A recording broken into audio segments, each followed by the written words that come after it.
Bom dia a todos. É bom ver todos vocês aqui hoje. Tenho muitas informações para apresentar hoje, então espero que ninguém adormeça enquanto falo e perca alguma parte. Vou começar com mais uma oração. Nosso Pai Celestial, somos gratos pela oportunidade de sermos chamados filhos do Deus Altíssimo. Oro, Senhor, para que recebamos as informações que o Senhor nos dá para nos aproximarmos mais de Ti. Oro e peço que o Teu Espírito Santo esteja sobre mim, e oro pela Tua presença e pelos santos anjos para cercarem esta igreja. E ajude-nos, Senhor, a transmitir sempre a verdade que o Senhor nos deu para vivermos e seguirmos. Em nome de Jesus, amém. Agora, esta mensagem que estou dando hoje é, em parte, uma que tem sido discutida online por várias semanas. Ela incorpora parte de uma mensagem que fiz para outro canal. Mas é uma mensagem contínua que surgiu e tem sido discutida online nas últimas semanas, desde que recebemos o Dr. Conrad Vine para estar conosco. E o sermão dele, Entropia, foi um assunto bem controverso, um tópico debatido por muitas pessoas no Adventismo, com opiniões divididas sobre a questão. Mas, amigos, sejamos claros, nossas opiniões só importam se estiverem de acordo com Deus, certo? A palavra dele é, no fim das contas, a única que realmente importa para nós. Mas há pessoas dizendo coisas que não se alinham realmente com as Escrituras, porque as apresentam como sua opinião e as afirmam como fato. Portanto, a maioria dos adventistas honestos com discernimento concordaria que a apostasia está em nossa igreja, tem aumentado constantemente há anos e hoje nos afeta seriamente. Mas sempre que um vigia ou alguém dá a mensagem de Elias e pede arrependimento e afastamento do pecado, isso sempre encontrará resistência por parte daqueles que não querem ouvir essa mensagem. E hoje não é diferente. Quem prega a mensagem de Elias sempre encontrará resistência. Foi assim em toda a história da igreja e do movimento adventista. Por isso, o Dr. Vine sabia que alguns adventistas não gostariam de uma mensagem que expusesse a apostasia em nosso meio. Mas, como um verdadeiro vigia, ele a transmitiu mesmo assim. Então, o ataque satânico e demoníaco que foi lançado contra ele, especialmente por aqueles que proclamavam ser ministros de Deus, foi cruel e pessoal, e o diabo ficou bastante satisfeito com isso. E vamos analisar isso tudo mais a fundo, mas antes, vamos observar com atenção o nosso texto bíblico aqui, em Ezequiel capítulo 33, versículos 6 a 7. Mas se o vigia vir que a espada vem e não tocar a trombeta, e o povo não for avisado, se a espada vier e tirar algum deles, este será tirado na sua iniquidade, mas o seu sangue eu o requererei da mão do vigia. A ti, pois, ó filho do homem, eu te constituí por atalaia sobre a casa de Israel. Tu, pois, ouvirás a palavra da minha boca e lhes avisarás da minha parte. Então, amigos, vocês sabem, antes de prosseguir, quero ler algumas citações da Pena da Inspiração, porque elas concordam perfeitamente com o texto que acabamos de ler. Então, vamos dar uma olhada na primeira citação de Signs of the Times. A maior necessidade desta época é a necessidade de homens, homens que não possam ser comprados ou vendidos, homens que sejam verdadeiros, honestos em suas almas mais íntimas, homens que não temam chamar o pecado pelo seu nome correto e condená-lo em si mesmos ou nos outros, homens cuja consciência seja tão fiel ao dever quanto a agulha é ao polo, homens que defendam o que é certo, ainda que os céus caiam. E você notará que a expressão agulha ao polo também é o nome do ministério do Dr. Vine, AN2P. Mas vamos dar uma olhada em outra citação aqui do manuscrito 13. Chame o pecado pelo seu nome correto. Não ajude o pecador a encobrir seu pecado sob uma veste enganosa de justiça. Muitos hoje estão fazendo isso. O pecador não é salvo por palavras suaves que disfarçam o pecado como justiça. Os mestres da verdade devem repreender, censurar e exortar com toda longanimidade e doutrina. Portanto, essas palavras são cristalinas. Devemos repreender, censurar e exortar. Não podemos permanecer neutros e manter nossas bocas fechadas e ainda esperar que sejamos considerados parte dos 144 mil quando há pecado aberto e flagrante diante de nossos olhos. Portanto, note que dizia: homens que não temem chamar o pecado pelo seu nome correto, e infelizmente há poucos hoje no Adventismo. Mas o Dr. Vine não teme chamar o pecado pelo seu nome correto, e ele sofreu muito por isso. Este foi o sermão que ele deu há algumas semanas a nosso convite. Portanto, o preço que ele teve que pagar por isso foi uma campanha de assassinato de reputação e uma difamação contra o seu caráter, como não víamos há muito tempo. Então, os ataques ao seu caráter foram absolutamente demoníacos. Para aqueles que não viram o sermão ou não estão cientes do ataque, quero revisar brevemente, porque esta foi uma campanha completa de assassinato contra o seu caráter. Você tem o direito de discordar de um irmão em Cristo, mas quando tenta assassinar o caráter dele, então você passou dos limites. Você foi longe demais. Então vamos analisar este ataque demoníaco. Quando Conrad Vine deu sua palestra, ele sabia de antemão que o vigia sonolento de poltrona acordaria e lançaria ataques contra ele. Mas não creio que ele tenha percebido o quão feroz esse ataque seria. Ele mesmo disse isso. Na palestra Entropia, ele abordou as incursões do marxismo no adventismo, a influência contínua da ONU nos assuntos da igreja e o avanço do ecumenismo.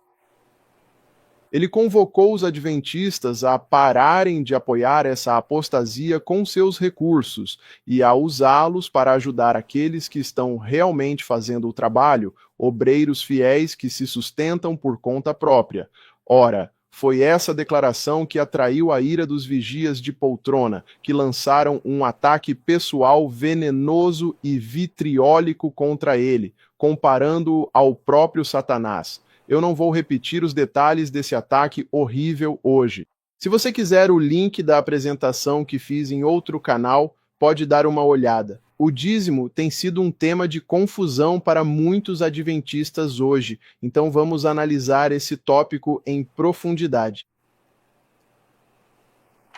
Vamos analisar falsos rumores sobre o dízimo na internet. Primeiro, só há um endereço para o celeiro de Deus, a sede da conferência. Segundo, direcionar o dízimo equivale a retê-lo. Terceiro, o dízimo não deve ir para ministérios de sustento próprio, algo contra o qual Ellen White alertou. Número 4. Redirecionar o dízimo é satânico e contra o espírito de profecia. E número 5. O dízimo não é para os crentes redirecionarem com base em convicção pessoal. Você não tem escolha individual sobre o assunto. Então, amigos, essas opiniões aqui que são declaradas aqui e rumores têm todos uma coisa em comum. Eles são todos falsos e não concordam com a Bíblia e o espírito de profecia. E vocês verão em breve que a palavra de Deus é a única coisa que importa, nada mais. Eles distorcem e reinterpretam o espírito de profecia e a Bíblia para se adequar à sua narrativa falsa. Amigos, essa controvérsia não é algo novo. Vocês sabiam que existia uma polícia do dízimo até nos dias de Cristo? Nós vamos ler sobre isso agora.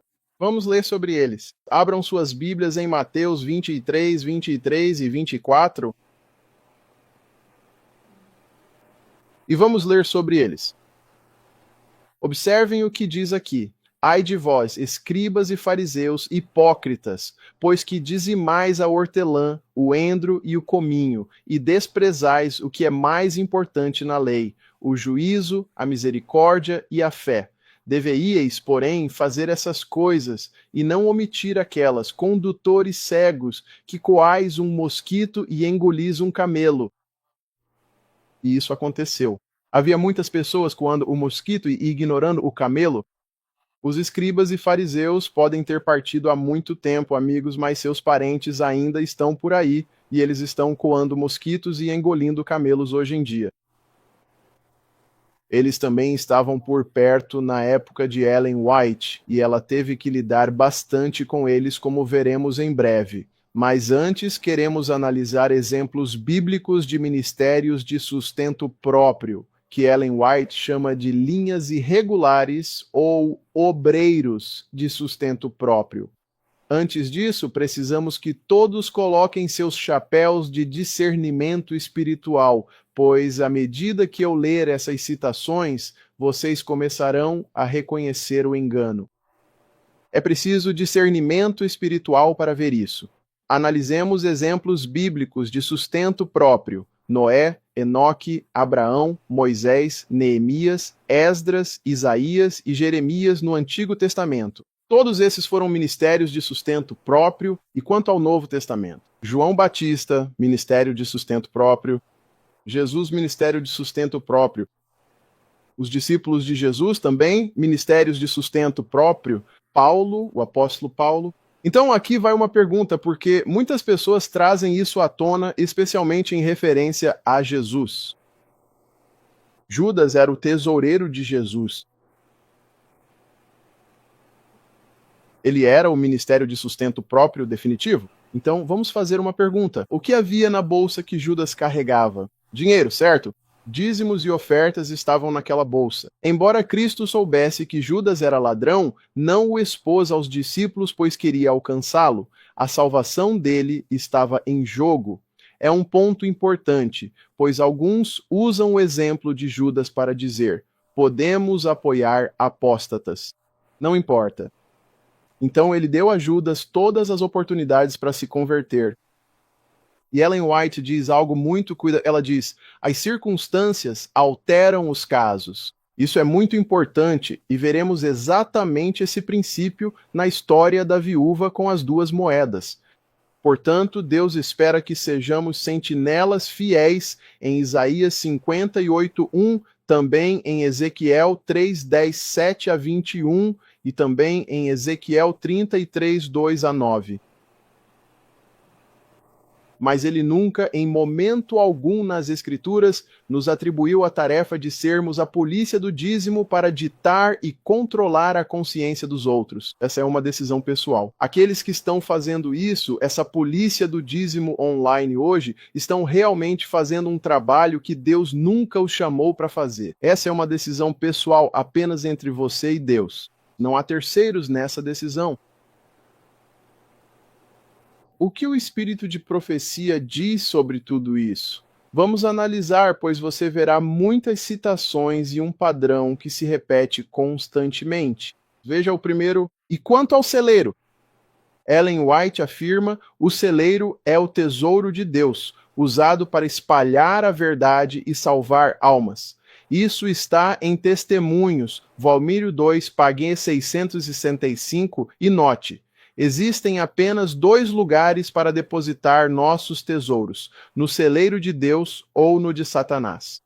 Não há terceira opção. Tudo o que não é dedicado ao serviço de Cristo é contado do lado de Satanás e serve para fortalecer a sua causa. Testemunhos para que Igreja, volume 6, página 448. Vejamos mais citações. Ela diz: enviem diretamente para as pessoas. Os caminhos de Deus não devem ser contrariados pelos caminhos dos homens. Há aqueles que têm recursos. Recursos significa dinheiro, e que darão grandes e pequenas quantias. Façam com que esse dinheiro chegue diretamente aos necessitados, a sua parte necessitada da vinha. E observem esta última frase. Ela diz: o Senhor, bem aqui embaixo, não especificou nenhum canal regular através do qual os recursos devam passar. Essas são palavras-chave, mas vamos olhar mais a fundo. Vamos ver outra citação. As diferentes associações foram levadas a olhar para os líderes em Battle Creek, que era a sede da associação na época. sentindo que nenhum movimento importante pode ser feito sem a aprovação deles, certo? Essa tendência tem se tornado mais forte até que é, o quê? Um sério obstáculo ao avanço da obra. Este arranjo nunca deveria ter existido. O Senhor quer que seu povo esteja sob sua jurisdição. O arranjo de que todos os recursos devem passar por Battle Creek e ficar sob o controle de poucos homens naquele lugar é o quê? Uma maneira errada de administrar? Amigos, ela escreveu isso sob a inspiração de Deus. Deus sabe o que é o seu celeiro? Sim, ele sabe. Ele certamente sabe como administrar seu celeiro e não precisa de outras pessoas para ajudá-lo. Nós nunca fomos chamados para esse tipo de trabalho, mas vamos olhar mais a fundo. O Senhor trabalha através de várias agências. Se alguém desejar entrar em novos campos e assumir novas linhas de trabalho, sempre encoraje-os a fazê-lo. Observe a palavra encorajar. Não se preocupe, caso alguns recursos vão diretamente para aqueles que estão tentando fazer trabalho missionário de uma maneira silenciosa e eficaz. Nem todos os recursos devem ser administrados por uma única agência ou organização. Você está começando a ver um tema recorrente? Espero que sim, porque ela deixou as coisas bem claras e não há como interpretar mal o que ela está dizendo. A profetisa de Deus não buscava desorganizar a igreja. Deus não iniciaria um trabalho autossustentável com esse propósito. Ele queria apoiar quem trabalhava, pois via o diabo tentando infiltrar-se nas linhas regulares para interromper a obra. Ele instruiu sua profetisa a iniciar um trabalho autossustentável. Isso não garante que todos ali façam a obra de Deus, mas que sua mensagem fosse divulgada.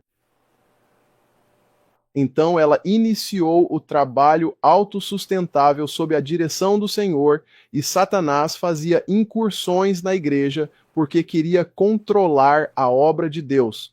Robert J. Klusterholz, ex-vice-presidente da Conferência Geral, admitiu na edição de agosto de 1997 da revista Ministry, páginas 14 a 17, que não há evidência bíblica ou de Ellen White de que a conferência seja o celeiro, o único celeiro.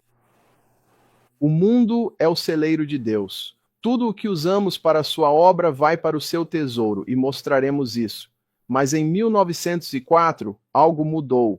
Antes disso, a vida de Ellen White estava envolvida no trabalho denominacional. Mas repetidamente ela via projetos enviados pelo céu serem arruinados por líderes ou comitês obstinados que afundavam essas oportunidades. Então, o Senhor a direcionou a iniciar a escola Madison. Observe o que diz o manuscrito 802. Quando o meu conselho foi solicitado sobre a escola Madison, eu disse: permaneçam como estão. Há um perigo significativo em estar diretamente vinculado a cada agência de trabalho sob a imposição da conferência. O Senhor não planejou que isso fosse assim. Nós acreditamos nas palavras da profetisa, sim ou não? Nós acreditamos nela. Portanto, ela não queria que todas as agências de trabalho ficassem sob a imposição de alguns homens no topo. E eu quero mostrar algo a vocês. Isto é do Broken Blueprint, porque algumas pessoas podem não estar cientes das circunstâncias que envolveram a escola Madison. Isto é, vou ler algo aqui da série B, número 11, 18 de junho de 1907. Diz o seguinte: o Senhor não estabelece limites para seus obreiros em algumas áreas como os homens costumam estabelecer. Em seu trabalho, os irmãos Megan e Sutherland têm sido impedidos desnecessariamente. Recursos foram retidos deles porque, na organização e gestão da escola Madison, ela não foi colocada sob o controle da conferência. Mas as razões pelas quais esta escola não era de propriedade e controlada pela conferência não foram devidamente consideradas. O Senhor não exige que o trabalho educacional em Madison seja totalmente alterado antes que possa receber o apoio sincero do povo. O trabalho que tem sido feito lá é aprovado por Deus. Observem essas palavras. E ele proíbe que essa linha de trabalho seja interrompida. O Senhor continuará a abençoar e sustentar o trabalho e os obreiros enquanto eles seguirem o seu conselho. Portanto, Deus iria abençoar e sustentar esse trabalho na escola Madison, mas ela estipulou que não poderia ser colocado novamente sob o controle da conferência. Observem, em junho de 1904, ao pedir que comprassem a fazenda Nelson, ela revelou algo surpreendente. Escutem, eles deveriam garantir que o novo projeto nunca ficasse sob controle denominacional. Deixem-me fazer uma pergunta. Ellen White sabia o que era a igreja? Ela certamente sabia. Ela sabia que a igreja consistia em linhas regulares e irregulares. Explicou que deveriam incorporar a propriedade sob a lei estadual como uma corporação sem fins lucrativos. Disse que serviria no conselho administrativo. Isso foi surpreendente, pois em nenhum outro momento Ellen White serviu em um conselho de igreja ou institucional. Ela nunca tinha feito isso antes e nunca fez depois. Tinha sido revelado a ela. Quem revelou isso? Deus. Tinha sido revelado a ela que ela precisaria fazer isso nesta ocasião para demonstrar aos líderes da igreja e aos membros em todos os lugares que não era errado iniciar ministérios independentes. Amigos, como ela disse com Ellen White no conselho, seria muito difícil para os líderes da igreja denunciar Madison como um renegado em rebelião contra o controle da igreja autorizado. Portanto, Ellen White já havia lidado com o poder real. Isso não é algo novo. Isso vem acontecendo desde o tempo de Cristo, poder real na igreja que estava afetando a igreja. Então vamos fazer a pergunta: direcionar o dízimo é reter o dízimo? Podemos direcionar nosso dízimo ou somos obrigados a sustentar mercenários abertamente apóstatas que ensinam o erro e misturam o sagrado com o profano? Vamos ver o que a inspiração nos diz sobre isso. Nós somos responsáveis pelo uso ou abuso dos bens do Senhor. Deus chama os homens a investir os talentos confiados para que, quando o mestre vier, receba o que é seu com juros. Carta 19b, 1892. Observe esta próxima citação. Seria o quê? Má política sustentar com o tesouro de Deus aqueles que estragam e prejudicam a sua obra e que estão constantemente rebaixando o padrão do cristianismo. Testemunhos, volume 3, página 553. Estamos começando a notar alguma consistência nessas citações, não estamos? Vamos observar isto. Assim como há AIs para aqueles que pregam a verdade enquanto não são santificados no coração e na vida, também há AIs para aqueles que recebem e mantêm os não santificados em uma posição que eles não podem preencher. Testemunhos, volume 2, página 552. Como você sustenta os não santificados? Com o dízimo. É assim. Portanto, amigos, vocês mantêm ministros apóstatas com seu dízimo. Se você faz isso conscientemente, Deus colocará os pecados deles sobre sua cabeça também. Não pode haver ai se você tem escolha de para onde direcionar seu dízimo. Isso faz sentido? Você tem uma escolha se não tem uma escolha. Então vamos ver mais algumas declarações. Deus não tolerará que usemos o dízimo para a pregação da apostasia. Quem prega na apostasia? Ministros atrás do púlpito sagrado ou qualquer uso diferente do especificado.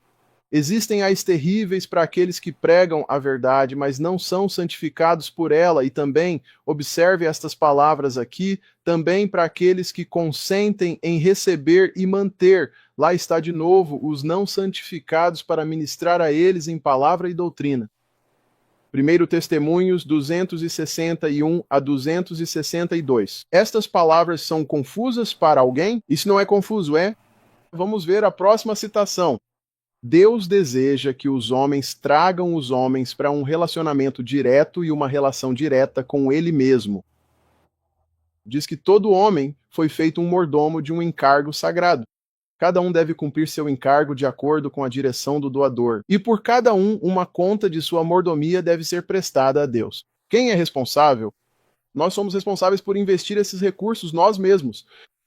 Testemunhos 7, 176 a 176. Quer dizer que não posso ir e culpar o pastor, o ancião ou o líder da associação? Se eu desviar e apoiar a apostasia aberta, não posso culpá-los? Eles não vão estar no julgamento por você, amigos. Você terá que se apresentar sozinho. Agora, mais uma vez, podemos ver que essas declarações não são confusas para quem busca a verdade. Não podemos alegar ignorância. É apenas confuso. Confuso para aqueles que não querem a verdade. Porque, sabe, é muito difícil convencer alguém de algo quando o salário dessa pessoa depende de ela não entender. Não podemos ser forçados a apoiar apóstatas que ensinam ecumenismo, espiritismo, pregam que não há expiação, que não vencemos o pecado, que não há necessidade de obedecer à lei e outras doutrinas heréticas. Não podemos apoiar isso. E alguns podem dizer, bem, sabe bem, pastor, e quanto àqueles que acreditam sinceramente que estão apoiando a obra de Deus e não fazem ideia de que o dízimo deles está sendo usado para apoiar aqueles que trabalham contra Deus e que estão fazendo a obra do diabo? E quanto a essas pessoas? Bem, vamos analisar isso. Vamos abrir as suas Bíblias em Lucas 21. Lembrem-se da história da viúva e suas 2 moedas, porque eles usam essa história o tempo todo. Então vamos analisar essa história. Observe o que diz aqui, versículo 1. E olhando ele, viu os ricos lançarem as suas ofertas no gasofilácio. Viu também uma pobre viúva lançar ali 2 pequenas moedas, e disse: Em verdade vos digo que esta pobre viúva lançou mais do que todos, porque todos estes lançaram para as ofertas de Deus do que lhes sobra, mas esta da sua pobreza lançou todo o sustento que tinha. Então, vamos analisar isso de perto, porque muitos estão promovendo essa história como a ideia falsa de que você não pode direcionar seus dízimos, porque isso é o mesmo que reter o dízimo. Acabamos de ver isso. Alegam que você não tem escolha sobre onde pagar seus dízimos. Mesmo que apoie a apostasia, você deve fazer, pois Deus ignorará, já que Jesus elogiou a viúva, sabendo que os fariseus tramavam matá-lo. Agora lembram-se de quando nosso profeta disse: as circunstâncias alteram os casos? Então este é um desses casos, amigos. Portanto, embora cada um de nós tenha uma responsabilidade individual, cada citação se aplica a certas circunstâncias, certo? Na verdade, aplica-se à circunstância apropriada. Então, observem, quero que observem como este caso é explicado em O Desejado de Todas as Nações, página 615. Observem isso atentamente. O que ela diz? Ela disse: lágrimas de alegria encheram seus olhos ao sentir que seu ato foi compreendido e apreciado. Agora quero que observem estas palavras sublinhadas. Mas Jesus compreendeu o seu motivo. Ela acreditava que o serviço do templo era uma designação de Deus e estava ansiosa para fazer o máximo, o seu melhor para sustentá-lo. Então vocês notaram as palavras. Jesus compreendeu o seu motivo e ela acreditava que o serviço do templo era uma designação de Deus? Portanto, Deus sempre considera os motivos de uma pessoa com base no que ela acredita ser o certo. A viúva não sabia que os sacerdotes estavam possuídos por demônios. Ela não fazia ideia, mas acreditava verdadeiramente que estava honrando a Deus e Deus a honrou pela sua crença, pelo seu motivo. Bem, vamos ver outro exemplo. Atos 10, 1 a 4. Vamos para Atos 10, 1 a 4. Havia em Cesareia um homem chamado Cornélio, centurião da coorte chamada Italiana, homem piedoso e que temia a Deus com toda a sua casa, que fazia muitas esmolas ao povo e de contínuo orava a Deus. Este, quase à hora 9ª do dia, viu claramente numa visão um anjo de Deus que se dirigia a ele e lhe dizia: Cornélio. E este, fixando os olhos nele e muito atemorizado, disse: Que é, Senhor? E ele, olhando para ele com muita atenção, lhe disse: As tuas orações e as tuas esmolas têm subido para a memória diante de Deus. Então, este era um centurião.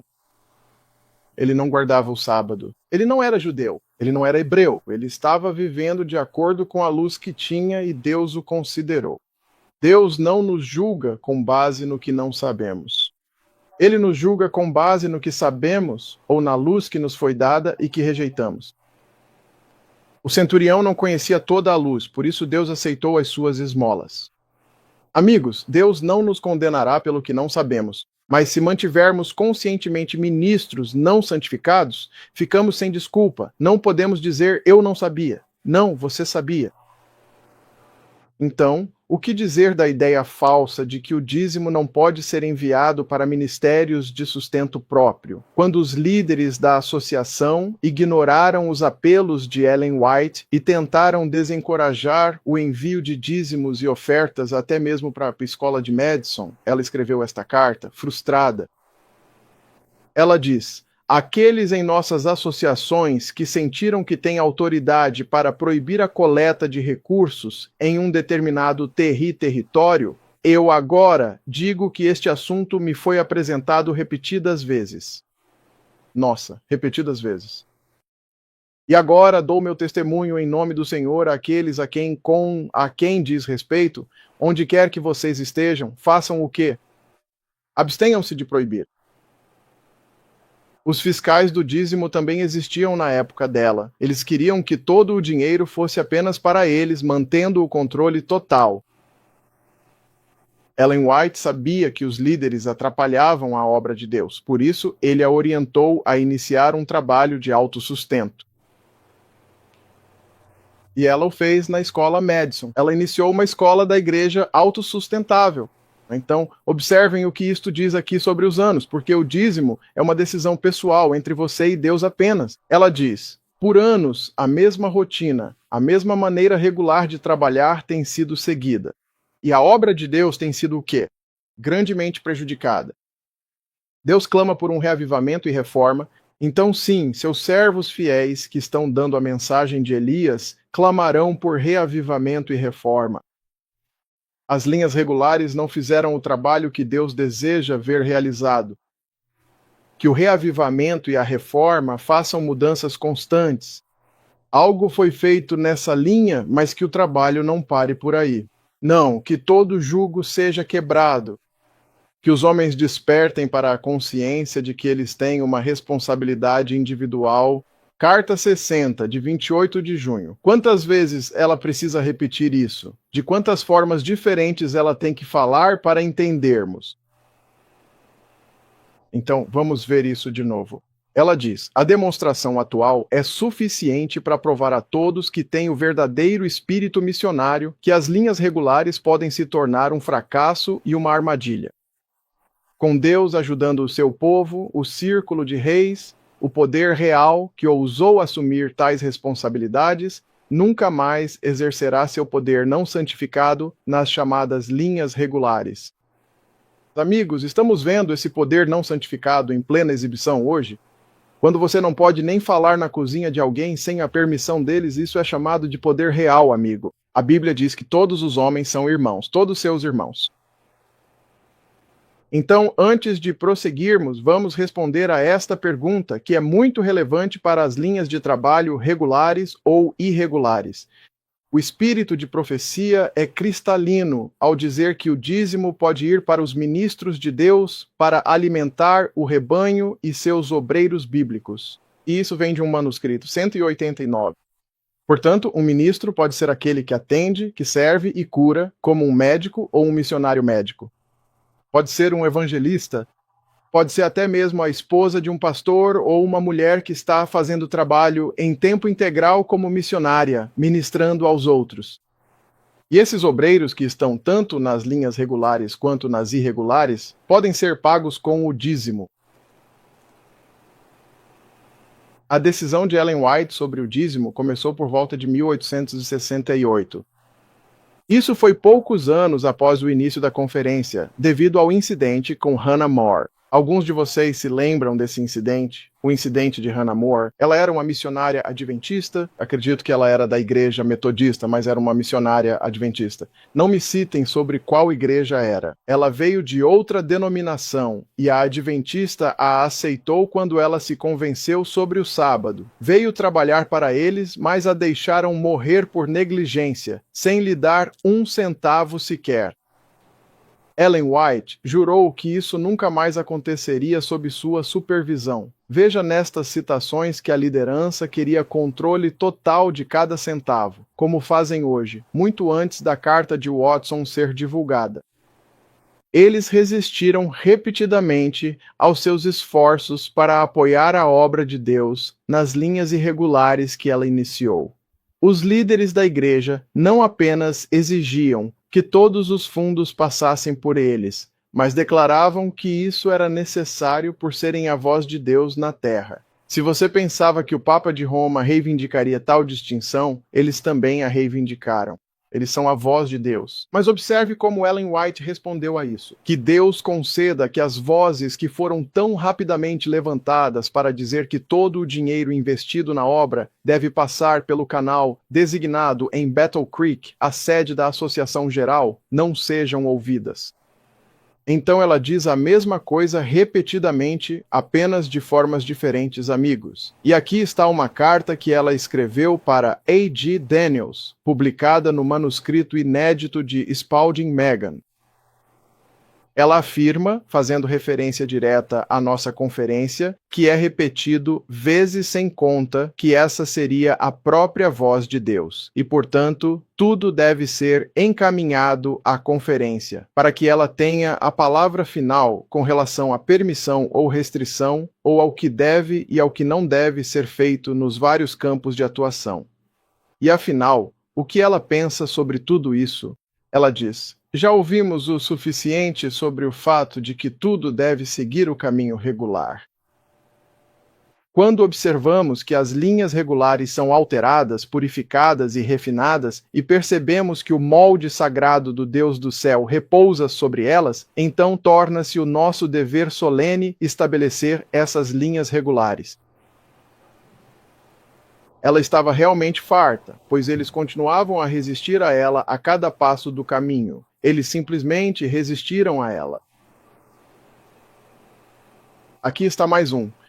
Mas, quando vemos que mensagem após mensagem que Deus deu foi aceita, mas nenhuma mudança, ela diz, apenas o mesmo que era antes, então é evidente que sangue novo deve ser trazido para onde? As linhas regulares, ela diz, requerem mentes que sejam trabalhadas pelo Espírito Santo de Deus. E, a menos que essa evidência seja dada, a menos que haja um poder que mostre que são aceitos por Deus para assumir tais responsabilidades, deve haver uma renovação sem qualquer demora. Ela queria reformular as linhas regulares, que esta conferência passe e se encerre como as conferências têm feito, com a mesma manipulação, com o mesmíssimo tom e a mesma ordem. Deus nos livre. Deus nos livre, irmãos. Ela não estava feliz aqui, estava? Na verdade, ela não estava feliz nem um pouco. Agora, eu quero ler algo bem rápido que foi escrito por P.T. Magan. É do diário dele, sabe? Ele mantinha um diário pessoal muito detalhado. Isto é do diário dele, datado de 14 de maio de 1907. Ele disse ter falado com Ellen White sobre a posição da Associação Geral quanto a instituições independentes, como a Escola Madison, que não deveriam receber verbas. Ela respondeu: bobagem, um bando de tolos deveria saber melhor do que isso. Daniels e aqueles que estão com ele assumiram uma posição sobre este assunto que não é de Deus. Ela disse que tinha algo escrito sobre isso e tentaria encontrar. Ela estava chateada. Ela não estava contente, estava? E você vê o mesmo poder real acontecendo hoje. Nada mudou, amigos. Então, a esta altura, deve estar claro para todos nós que Ellen White estava lutando contra a polícia do dízimo autoproclamada em sua época. E amigos, os parentes deles ainda estão aqui. Eles não foram a lugar nenhum. Eles ainda estão por aí. Postam vídeos na rede sobre um celeiro da associação, dizendo que você não pode apoiar ministérios de sustento próprio. Você pode ouvi-los. Basta entrar na internet, você pode ouvi-los. Então, o que nossa profetisa disse sobre o celeiro de Deus? Bem, isto é do manuscrito 73, 12 de dezembro de 1900. O quê? O mundo é o celeiro do Senhor. O quê? O mundo, do qual estamos sempre tirando, ele providenciou frutas, grãos e vegetais para o nosso sustento. Por nós, ele faz o sol brilhar e a chuva cair. Toda a família humana, bons e maus, está constantemente tirando do celeiro de Deus, e faz toda a diferença para aqueles tão altamente privilegiados como eles recebem os dons do Senhor e como eles tratam o contrato que o Senhor fez com eles. Ele fez. Quem seus despenseiros? Ele os tornou seus despenseiros, orientando-os a tirar do seu celeiro e então fazer um retorno a ele em dádivas e ofertas para que haja mantimento na minha casa. Então, amigos, Deus administra seu próprio celeiro.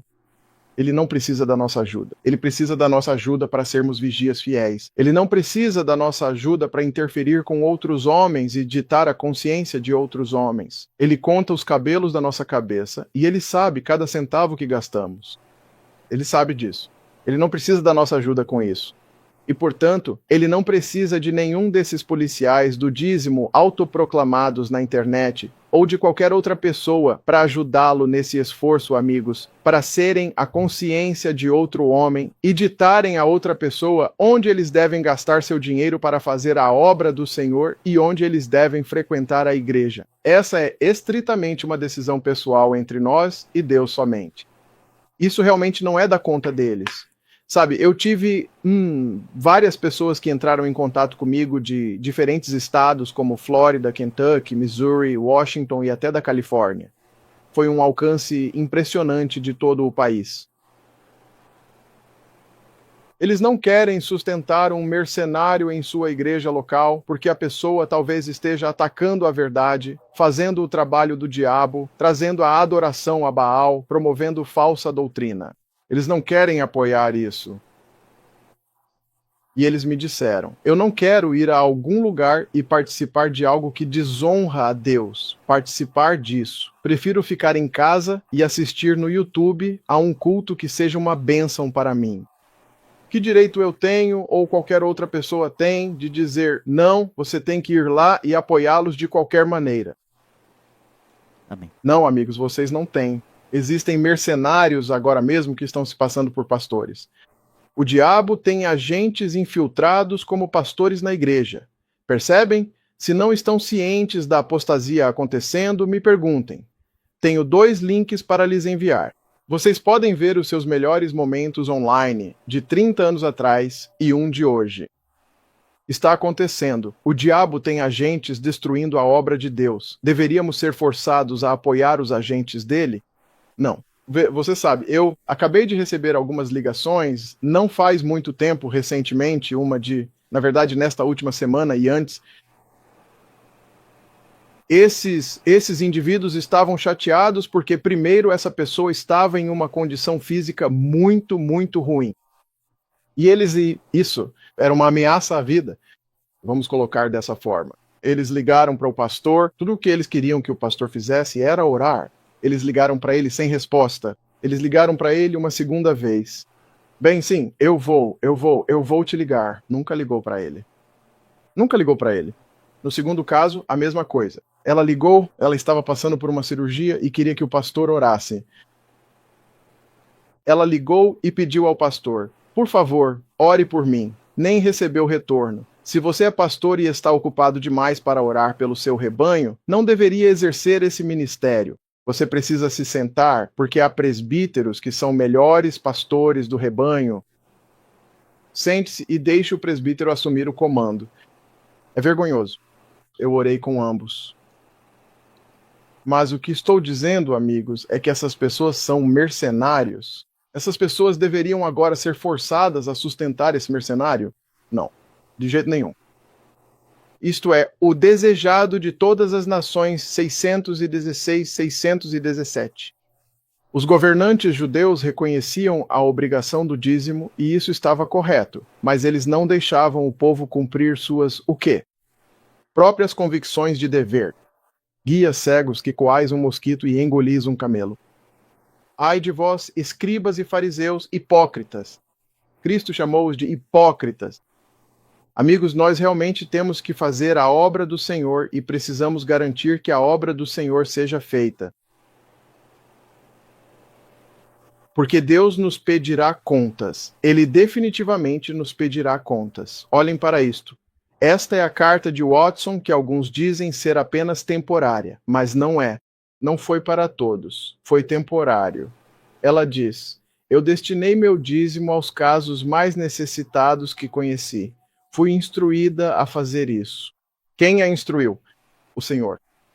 E como o dinheiro não é retido do tesouro do Senhor, aí está de novo. Não é um assunto que deva ser comentado, pois isso exigirá que eu torne conhecidos estes assuntos, o que não desejo fazer porque não é o melhor. Ela não queria que todos soubessem o que ela estava fazendo, porque é uma decisão pessoal. Deus não quer que todos coloquem o dízimo no mesmo lugar. Ele quer direcionar os dízimos para as partes necessitadas da sua vinha. Deus pode direcioná-lo. Não precisamos fazer esse trabalho. Deus nos direcionará. Basta ir até Ele, orar e pedir sabedoria, e Ele nos mostrará o que fazer. Deus nos dará essa sabedoria. Então você vai notar que o dízimo para um obreiro do Evangelho, fora da conferência, não foi retido do tesouro do Senhor, porque Deus ainda considerou isso como indo para o seu tesouro. Deus não quer que todos coloquem o dinheiro no mesmo lugar. Ele quer que busquemos a Ele. Por isso, precisamos sempre ir a Deus e deixar que Ele nos direcione, e não mais ninguém. Não é para que saibam o que você faz com seus dízimos e ofertas. Vamos ver isso. Veja Mateus. Mateus capítulo 6, versículos 3 e 4. Mateus capítulo 6, versículos 3 e 4. Mas, quando deres esmola, não saiba a tua mão esquerda o que faz a direita, para que seja em secreto, e teu pai, que vê em secreto, te recompensará publicamente. Então, quando te perguntarem, o que você está fazendo com seu dízimo? Não se pode deixar a mão esquerda saber o que a direita faz. Não é da sua conta.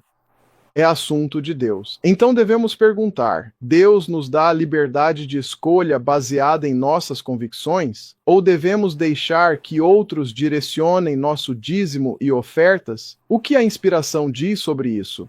Bem, vamos ver. Ela deixou isso claro. Nós percebemos individualmente nossa verdadeira posição de que, como servos contratados de Deus, não devemos negociar nossa mordomia. Isso é bem claro. Temos uma responsabilidade individual perante o universo celestial de administrar o encargo que Deus nos confiou. Quão mais claro ela poderia ter deixado isso? Alguns homens ou conselhos podem dizer: isso é exatamente o que queremos que você faça. O comitê da conferência pegará seu capital e o destinará para este mesmo objetivo. Mas o Senhor nos tornou o quê? Individualmente. Aí está. Individualmente, seus mordomos. Cada um de nós tem uma responsabilidade solene de, em vez de investir, isso significa o quê? Nós mesmos. Está bem ali, 1898. Então vamos confirmar isso novamente, porque não quero deixar margem para dúvidas, porque o falatório na internet vai te dizer, bem, isso foi apenas uma coisa temporária. Observe o que diz aqui novamente. Tenha em mente que não é nossa própria propriedade que nos é confiada para investimento. Se fosse, poderíamos reivindicar poder discricionário. Poderíamos transferir nossa responsabilidade para outros e deixar nossa mordomia com eles. Mas isso não pode ser, porque o Senhor nos tornou o quê? Individualmente seus mordomos. Somos responsáveis por investir. Isso significa nós mesmos. Aí está novamente. O Senhor nos tornou individualmente seus mordomos. Cada um de nós tem a responsabilidade solene de investir esses recursos nós mesmos. Deus não coloca sobre você o fardo de perguntar a quem. à conferência ou a qualquer conselho de homens se você deve usar seus recursos como quem achar melhor. Você acha melhor para promover a obra de Deus. Deus quer que nós vamos a Ele. Ele não quer que nós vamos a mais ninguém. Não deve haver dúvida de que Deus espera que cada um de nós seja um mordomo fiel, e ninguém mais deve interferir nesse processo com nossa mordomia. Sabe? Temos adventistas que dirigem, muitos adventistas que passam pela sua igreja local para ir a uma igreja que fica mais longe. Alguns frequentam várias igrejas por não serem alimentados na local, ou por terem um pastor apóstata e não consagrado lá. Que direito temos de dizer, não, fiquem na sua igreja local e o apoiem de qualquer jeito? Não é da nossa conta? Se quiserem dirigir até 2 ou 3 igrejas, é entre eles e Deus. Isso é o que chamam de poder real no seu melhor. Testemunhos especiais para ministros e obreiros. Embora não seja sua própria propriedade que você está manuseando, você é feito responsável por seus investimentos sábios, por seu uso ou abuso. Então você quer dizer o policial do dízimo? Não, somos nós. Deus não coloca sobre você o fardo de perguntar à conferência ou a qualquer conselho de homens se você deve usar seus recursos como bem entender para promover a obra de Deus em cidades e vilas carentes e localidades empobrecidas. Não devemos fundir nossa individualidade de julgamento a nenhuma instituição em nosso mundo. Devemos olhar para quem? Para Deus em busca de sabedoria. Olhamos para Deus. Quando olhamos para Deus, porque nenhum desses homens vai te defender no julgamento, eu te garanto, eles vão dizer, você está por sua conta. Novamente, devemos ir a Deus em busca de sabedoria. As pessoas a quem Deus deu seus recursos são responsáveis perante Ele. O quê? Sozinhas. É privilégio deles dar ajuda e assistência direta à missão. É por causa do uso indevido de recursos que o Campo Sul não apresenta resultados melhores do que os que tem hoje. Veja, ela tem lidado com isso constantemente, repetidas vezes. O Senhor quer seu povo sob sua jurisdição. Devem olhar para Deus, buscando-o com fé, e conhecer a obra de sua providência. Isso está em Testemunhos para Ministros, Pagamer 320. Significa que, ao iniciar o trabalho de autossustento, Deus não estava tentando atacar, atrapalhar ou destruir a igreja. Ele queria que sua obra fosse realizada. Os fariseus, nos dias de Cristo, quero tratar de algo que surge sempre, pois é uma desculpa para não apontar o pecado e a apostasia. Você e eu já ouvimos isso. Ah, bem, a igreja está na Babilônia. O que isso tem a ver com apontar o pecado aberto e a apostasia? Porque a igreja não adora no domingo, não abraçou a santidade do domingo. Isso não é um passe livre para ignorar o pecado e a apostasia. Não é. Nós temos que apontar o pecado aberto. Nós temos que ser sentinelas fiéis. Sabe, a igreja que crucificou a Cristo era uma igreja babilônica ou eles eram guardadores do sábado? Eles guardavam o sábado. Não foi a Babilônia que o crucificou. Nós crucificamos a Cristo hoje ao desobedecê-lo ou ao permitir que agentes do diabo destruam nossa igreja em silêncio. Vou tentar encontrar essa citação. Sim, este é o Comentário Bíblico 2996. Muitos não ousam condenar a iniquidade para não sacrificarem com isso sua posição ou popularidade. E por alguns é considerado falta de caridade repreender o pecado. Mas o servo de Deus está sob a mais solene obrigação de apresentar a palavra de Deus sem medo ou favoritismo. Ele deve chamar o pecado pelo seu nome correto. Acabamos de ler isso. Aqueles que, por seu descuido ou indiferença, permitem que o nome de Deus seja desonrado pelo seu povo professo, são contados com os transgressores, registrados no livro do céu como participantes de suas más obras. O amor de Deus nunca levará a menosprezar o pecado. Comentário Bíblico 2.996. Isso é claro, amigos. Querem fingir que nada está acontecendo? Deus os considera inimigos se não levantarem a voz contra isso. Talvez não possam demitir esses apóstatas, mas certamente podem se manifestar. Vocês podem fazer isso. Então vamos ver outra citação. Repetidas vezes fui instruído a dizer ao nosso povo que a sua fé e confiança estejam em Deus. Não dependam de nenhum homem falível para definir o seu dever. Deus é de fato aquele a quem se deve recorrer, para compreender o nosso dever individual. Mas, quando um homem permite que outra pessoa se coloque entre ele e o dever que Deus lhe apontou, entregando a esse outro toda a sua confiança e aceitando-o como guia, então ele abandona a sua base verdadeira para seguir um caminho falso e extremamente perigoso. Tal homem, em vez de crescer e se desenvolver, perderá sua espiritualidade. Isso significa que não podemos deixar que ninguém interfira no nosso relacionamento com Deus. Ninguém mais deve ser nossa consciência, pois estaremos sozinhos no julgamento, amigos. Portanto, deve ficar claro que precisamos depender apenas de Deus para obter sabedoria e direcionar nossos recursos à sua obra. Se todos fizessem a vontade de Deus, ele direcionaria os recursos. Não precisamos nos preocupar com isso. Não é da nossa conta onde os outros colocam seus dízimos e ofertas. Não é da nossa conta. É da conta de Deus. É estritamente uma decisão pessoal. Portanto, ninguém deve ter permissão para ditar como apoiar a obra do Senhor ou ser nossa consciência. Será que percebemos que muitos adventistas passam de carro por uma igreja local, cujo pastor não alimenta o rebanho? Ele pode estar apenas apresentando palha. Ele poderia estar misturando nova teologia, ecumenismo, espiritismo, rebaixando o espírito de profecia, misturando o sagrado com o profano, inúmeras coisas. As histórias que ouvi, eu nem conseguiria acreditar se não tivesse ouvido. Que direito alguém tem de dizer a eles que eles têm que sustentar um apóstata não santificado no púlpito? Eles não precisam. Deus nos diz o oposto. Devemos guardar zelosamente as avenidas da alma. Não precisamos comparecer a cultos a Baal. Se é adoração a Baal, não precisamos comparecer. Guardem o que vemos e ouvimos. Vocês viram todas as citações hoje? Nós temos uma escolha, amigos. Perguntas que chegam de todo o país indicam que há igrejas fazendo o trabalho do diabo. Não precisamos apoiar tais igrejas com nossos recursos. É por isso que essas pessoas preferem ficar em casa e assistir a um sermão ou culto que seja agradável a Deus e uma bênção. Um senhor me disse: eu não vou desperdiçar meu sábado com essa tolice.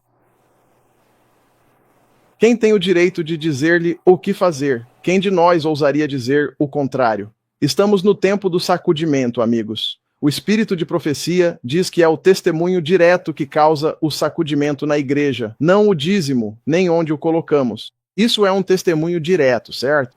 E nós não queremos apoiar esses caras que estão explorando o rebanho.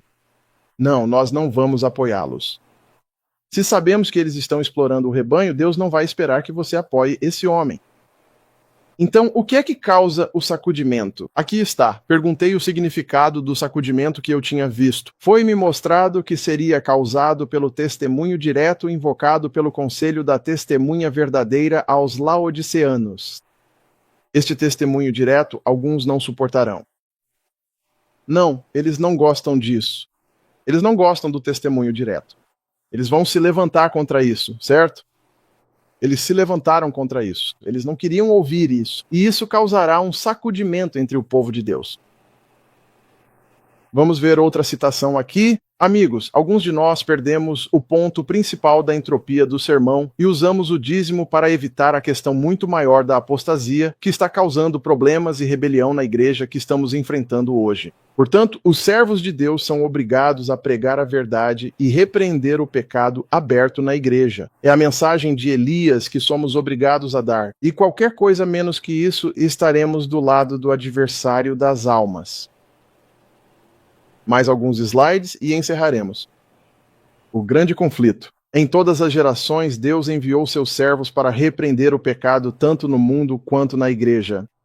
Mas as pessoas desejam que coisas suaves lhes sejam ditas, e a verdade pura e sem verniz não é aceitável, não é agradável aos seus ouvidos. Eles não querem aceitar isso.